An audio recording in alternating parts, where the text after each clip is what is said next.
दोस्तों आज बीजो महत्वनो क्वेश्चन लईए छे कि सूत्र एप्सिलॉन इक्वल टू -BLV मेळवो।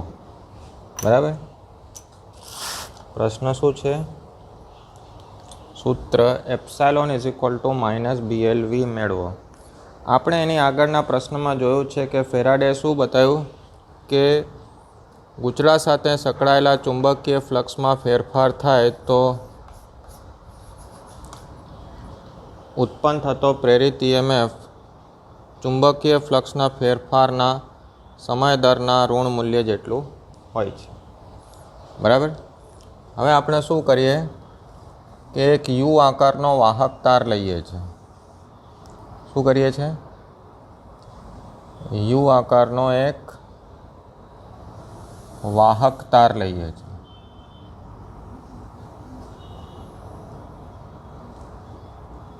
आना उपर घर्षण रहित सरकी शके तेवो एक बीजो तार लीधो छे अने आ तारने चुंबकीय क्षेत्र ने लंब रीते मूकेलू छे। आ जे फ्रेम छे U आकारनी एने चुंबकीय क्षेत्र ने लंब रूपे मूकेली छे। चुंबकीय क्षेत्र आम छे એટલે બધી ચુંબકીય ક્ષેત્ર રેખાઓ આમ જાય છે એટલે ચોકડી કરેલી છે। એમાં U આકારની વાહક ફ્રેમ છે। ધારો કે આ લંબાઈ x છે અને આ લંબાઈ L છે। B तीव्रताનો ચુંબકીય ક્ષેત્ર છે। બરાબર। तो चुंबकीय फ्लक्स B, चुंबकीय फ्लक्स B एनु मतलब शू थाय छे? तो एनु मतलब थाय छे B चुंबकीय फ्लक्स के चुंबकीय क्षेत्र कहेवाय। बराबर। जो चुंबकीय क्षेत्र कहेवाय अथवा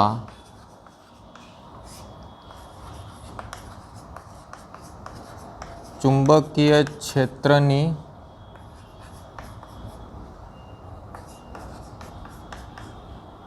तीव्रता कहेवाय। बंनेनो मतलब एक सरखो ज छे। बराबर। शू कहेवाय? चुंबकीय क्षेत्र कहेवाय अथवा चुंबकीय क्षेत्रनी तीव्रता एने B वडे दर्शावे। एनो मतलब शू थाय? तो एकम आड़छेदमांथी पसार थती एकम आड़छेदमांथी पसार थती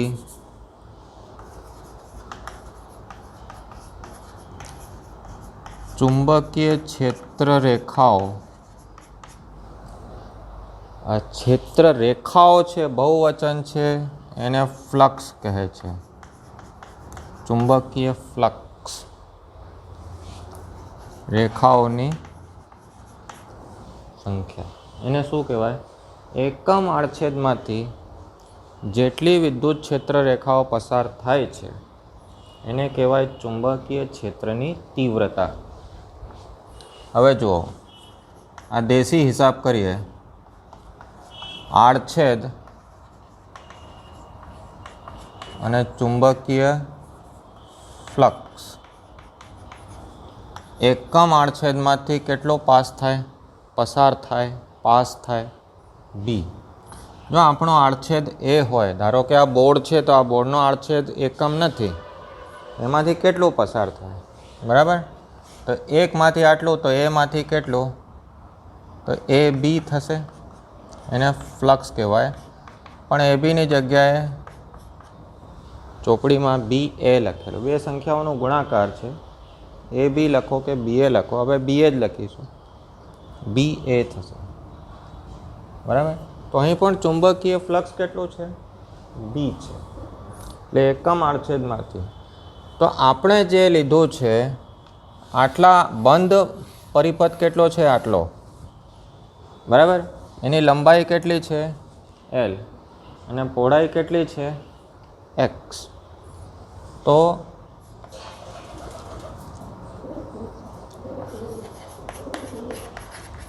આકૃતિમાં એક યુ આકારનો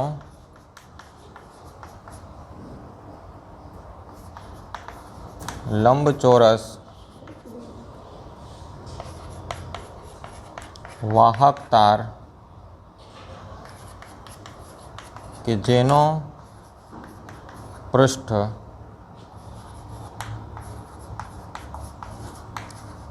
ચુંબકીય ક્ષેત્ર B ને લંબ હોય તેવી રીતે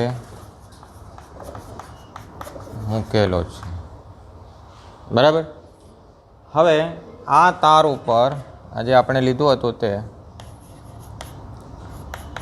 આ તાર પર L લંબાઈનો બીજો વાહક તાર તેની બાજુઓ પર સરકી શકે તેમ ગોઠવેલું છે.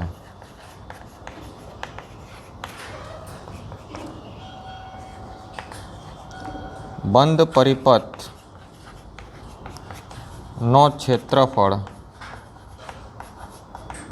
લંબાઈ ગુણ્યા પહોળાઈ, બરાબર છે. કેટલું થશે? A = લંબાઈ ગુણ્યા પહોળાઈ. આ નોટ હતી, સમજવા પૂરતું. ઓકે.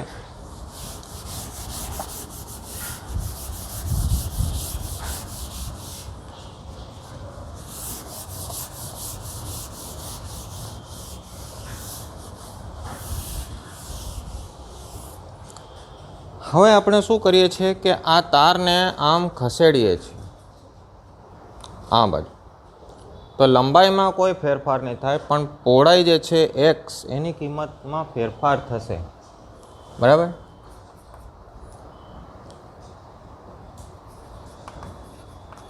બંધ પરિપથ PQRS લઈ લઈએ, બરાબર. આ PQRS,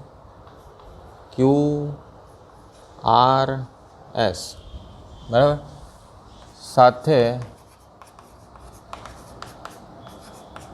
સંકળાયેલ ચુંબકીય ફ્લક્સ phi = BA, એટલે BLX થયું, બરાબર. હવે શું કરીએ? હવે આપણે એમ કરીએ કે આ તારને ખસેડીએ, તો તારને L લંબાઈના તારને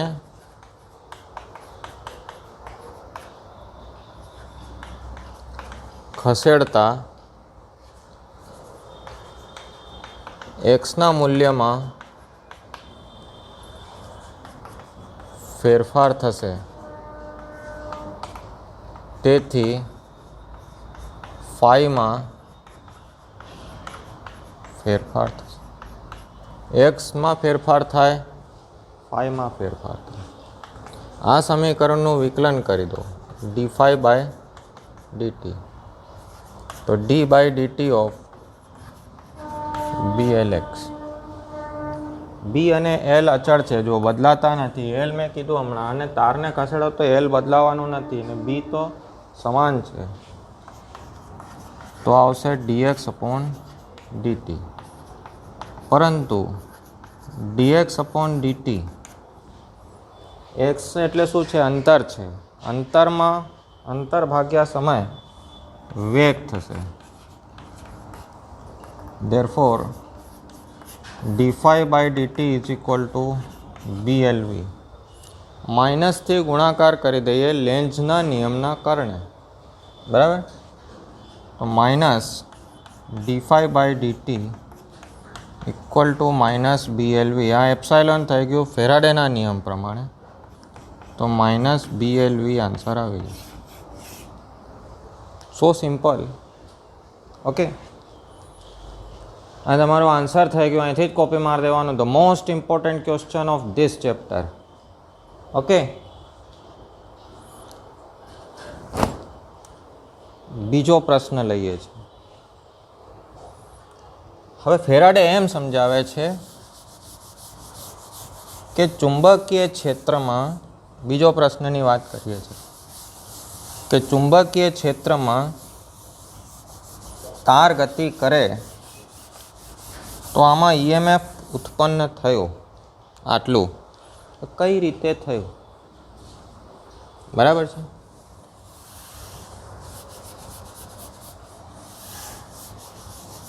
હકીકત શું છે એ સમજાવવાનું છે. તો કેમ થયું, કારણ શું છે કે આ એમાં EMF ઉત્પન્ન થઈ જાય છે.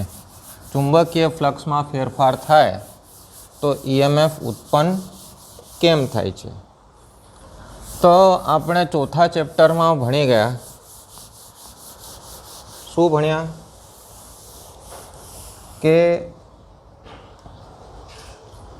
ક્યુ વિદ્યુત ભાર V વેગથી B તીવ્રતાના ચુંબકીય ક્ષેત્રમાં ગતિ કરે તો તેના ઉપર લાગતો ચુંબકીય બળ Q V ક્રોસ B સાયક્લોટ્રોનમાં હતું,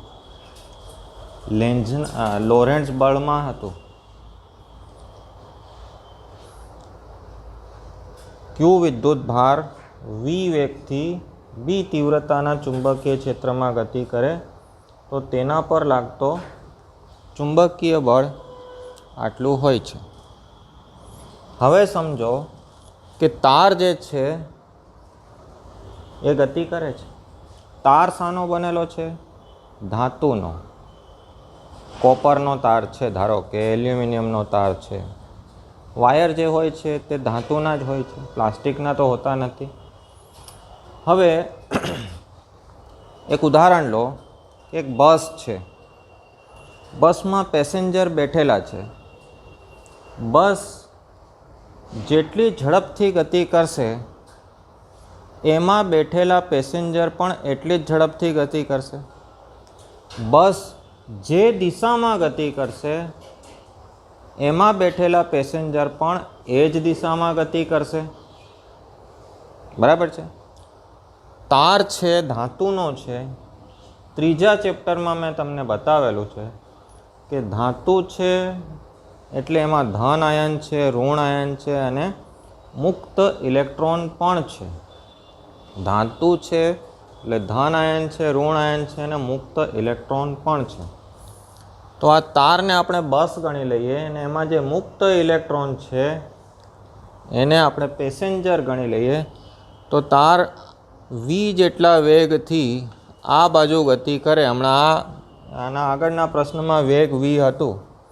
V જેટલા વેગથી આ દિશામાં ગતિ કરે તો જો વેગની દિશા આ છે અને ચુંબકીય ક્ષેત્ર મેં તમને બતાવ્યું અંદરની બાજુ છે. બરાબર. ચુંબકીય ક્ષેત્ર ક્યાં છે? તો અંદરની બાજુ છે. બંને બે આ રીતે રહેલા છે. આ ચુંબકીય ક્ષેત્ર આ બાજુ છે અને વેગ V આ બાજુ છે. બંને બે પરસ્પર લંબ છે. બરાબર. તો ઇલેક્ટ્રોન પર લાગતો બળ, તો ઇલેક્ટ્રોનનો વિદ્યુત ભાર મૂકો તો -E V ક્રોસ B. આ બળની દિશા કઈ હશે? બરાબર. આ તાર છે. આ તાર ઝૂમ કરીને જોઈએ તો આવું કંઈક હશે. V cross B. બરાબર. V થી B તરફ સ્ક્રૂને ફેરવવાનું. આમ તમે સ્ક્રૂને મૂકી દો. બરાબર. આમ તમે શું કરો? સ્ક્રૂને મૂકી દો. તો V થી B તરફ ફેરવશો. V છે, સફેદ ચોક V છે. V થી B તરફ ફેરવશો એટલે એન્ટી ક્લોકવાઇઝ ફેરવશો તો આ દિશામાં તમારી બાજુ આવશે, ઉપરની બાજુ છે.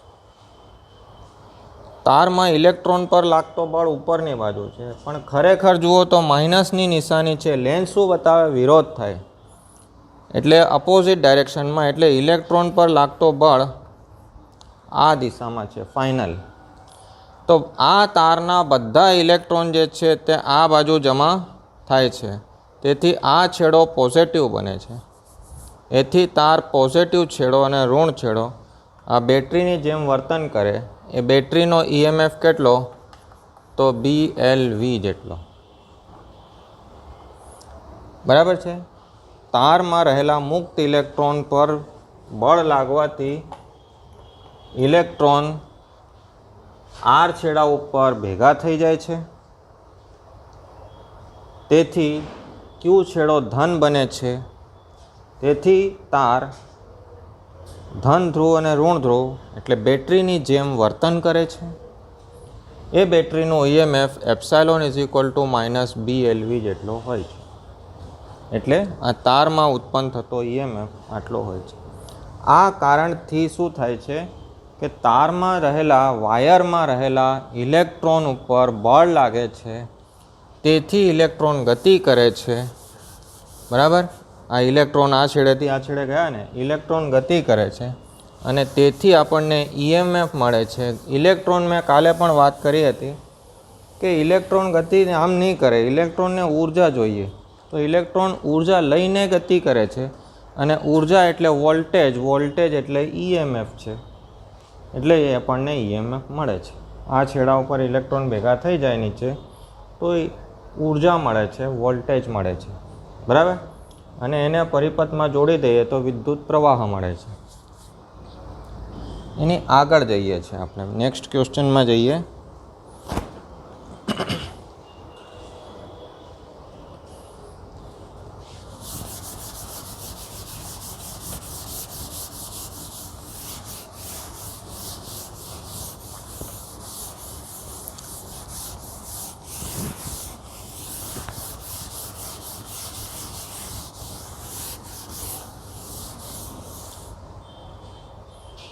પ્રશ્ન છે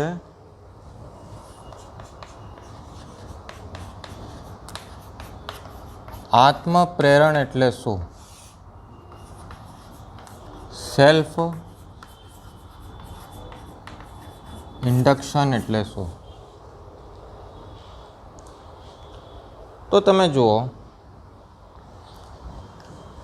સોલેનોઇડ લીધું. સોલેનોઇડને આપણે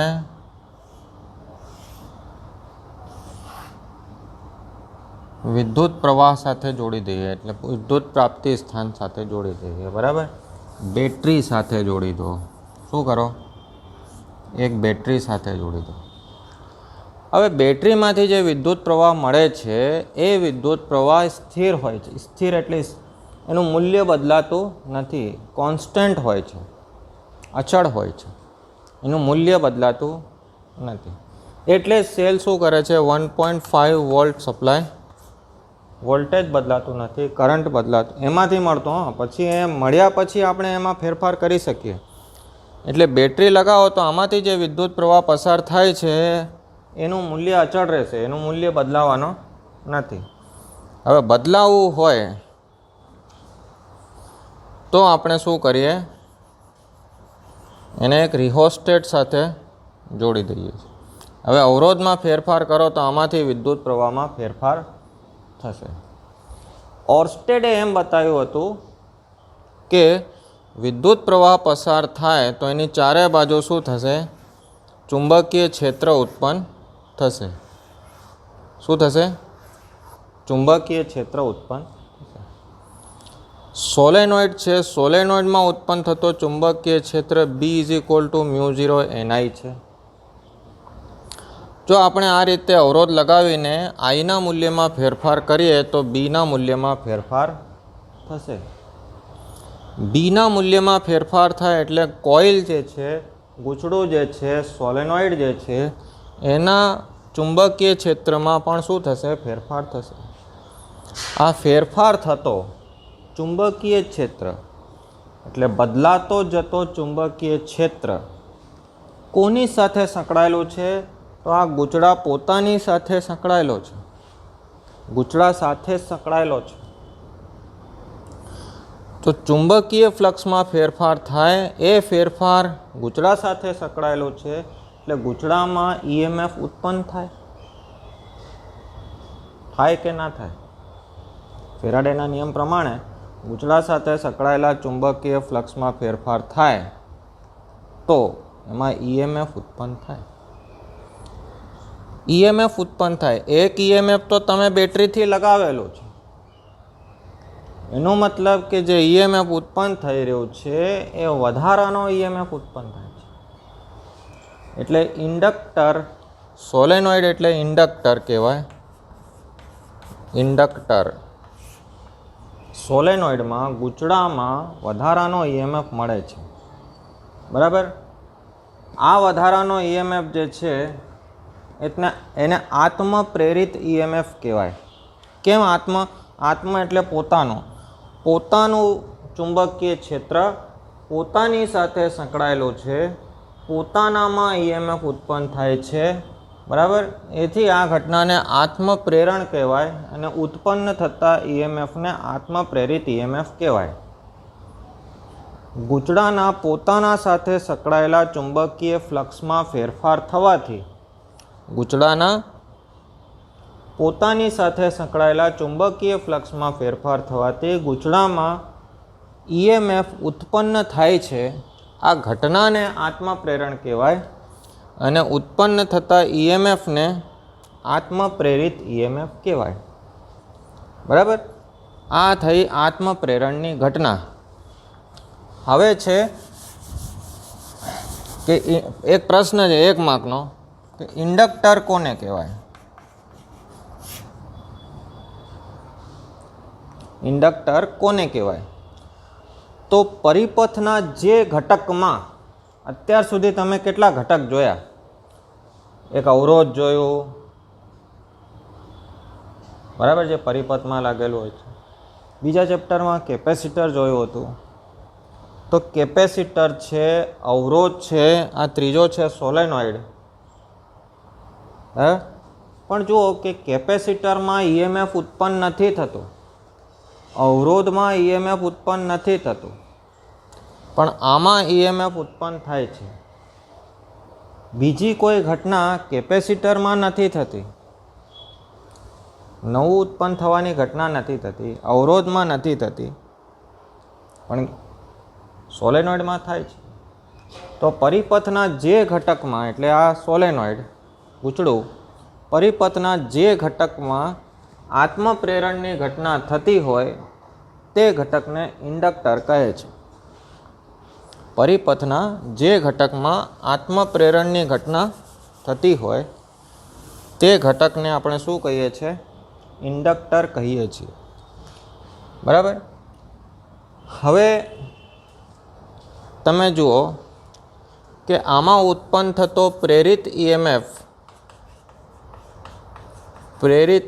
એટલે ઉત્પન્ન થતો નવો આત્મપ્રેરિત ઈએમએફ, આમ કહી દો તોય વધારે સારું. આત્મપ્રેરિત ઈએમએફ એ ગૂંચળા સાથે સંકળાયેલા ચુંબકીય ફ્લક્સના સમપ્રમાણમાં હોય છે. વધારે ફ્લક્સ હશે તો વધારે ઈએમએફ ઉત્પન્ન થાય છે, ઓછો ફ્લક્સ હશે ઓછો ઈએમએફ ઉત્પન્ન થાય છે. એટલે epsilon is directly proportional to phi.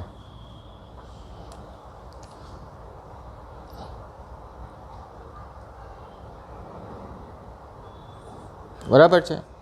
બીજું જુઓ